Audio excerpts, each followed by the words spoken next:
Assalamualaikum warahmatullahi wabarakatuh. Perkenalkan nama saya Haris Pramono, nomor induk mahasiswa 2502010216007 PJJS 1 Manajemen.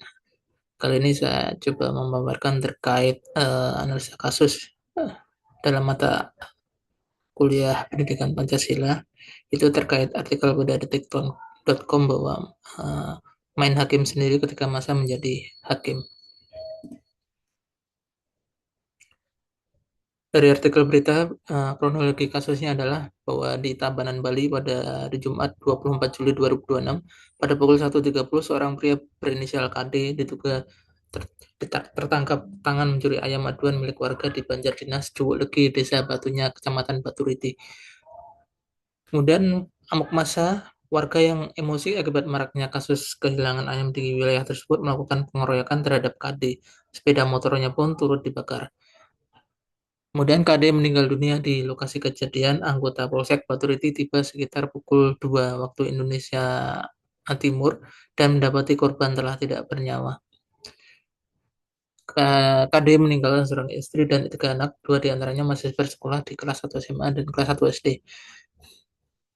Menurut Kepala Desa Sidatapa, bahwa negara kita negara hukum, biarkan aparat yang berwenang yang menangani. Sumber di detik.com, artikel 26 Juli 2026 berjudul Ayah Tewas di Masa Anak Pencuri Ayam di Bali Nangis Histeris. Mari kita membahas terkait berita ini, kita hubungkan dengan pentingnya Pancasila. Kita coba menganalisa sesuai pada sila pertama dulu, yaitu ketuhanan yang Maha Esa, bahwa nilai moral dan keagamaan menuntun manusia untuk mengendalikan diri. Kesalahan seorang tidak memberi hak kepada orang lain untuk melakukan kekerasan berlebihan hingga menghilangkan nyawa. Yang kemudian yang terkait pasal sila kedua, yaitu kemanusiaan yang adil dan beradab, bahwa ada perbedaan mendasar antara melawan kejahatan dan melakukan kekerasan terhadap orang yang baru berstatus terduga. Jadi asas praduga tak bersalah tetap harus dijunjung. Yang kemudian sila ketiga yaitu Persatuan Indonesia, bahwa ketika masalah diselesaikan lewat kekerasan berkelompok, yang muncul bukan persatuan, melainkan kekuatan massa. Persatuan sejati berarti bersama menjaga keamanan, bukan bersama menghukum. Kemudian kita mencoba melihat dari sila keempat, yaitu kerakyatan yang dipimpin oleh kebijakan dalam permusyawaratan perwakilan, bahwa persoalan harus diselesaikan dengan akal sehat dan mekanisme yang benar, yaitu adalah mengamankan keadaan, mencegah kekerasan, lalu melaporkan kepada aparat penegak hukum. Nah, masyarakat tidak boleh mengambil alih fungsi penyidik atau jaksa atau maupun hakim. Uh, biarkan bila perlu dibiarkan. Nah, ini menciptakan pengadilan jalanan. Yang sila kelima adalah keadilan sosial bagi seluruh rakyat Indonesia, bahwa keadilan harus ditegakkan melalui mekanisme yang syah, bukan pembalasan sepihak. Jika seseorang terbukti bersalah, bentuk pertanggungjawabannya tetap harus sesuai hukum yang berlaku, bukan ditentukan oleh emosi massa.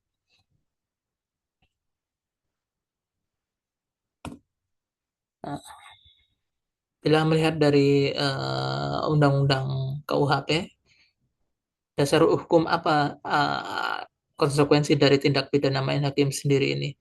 Dalam pasal 170 KUHP yang dibahas dalam klinik hukum online,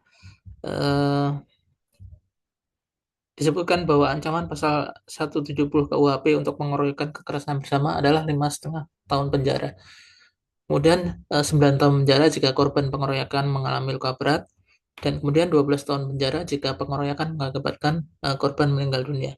Nah, mengapa tindakan ini tetap melanggar hukum? Karena KUHP tidak mengenal istilah main hakim sendiri, tapi tindakannya tetap dapat dijerat pasal 170 KUHP tentang kekerasan beragama di muka umum, di samping pasal penganiayaan dan pembunuhan sesuai akibat yang ditimbulkan.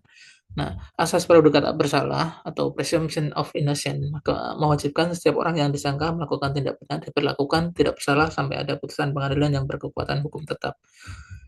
Kepolisian sebagaimana diatur dalam Undang-Undang Nomor 2 Tahun 2002 tentang Kepolisian itu memegang kewenangan untuk mencegah dan tindakan main hakim sendiri sebagai bagian dari penegakan hukum.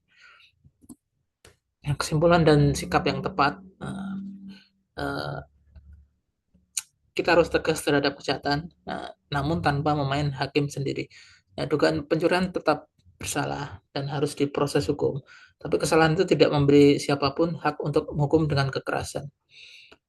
Serahkan pada proses hukum. Jadi peran masyarakat adalah melaporkan ke polisi, menjadi saksi, dan mencegah pelaku kabur tanpa kekerasan.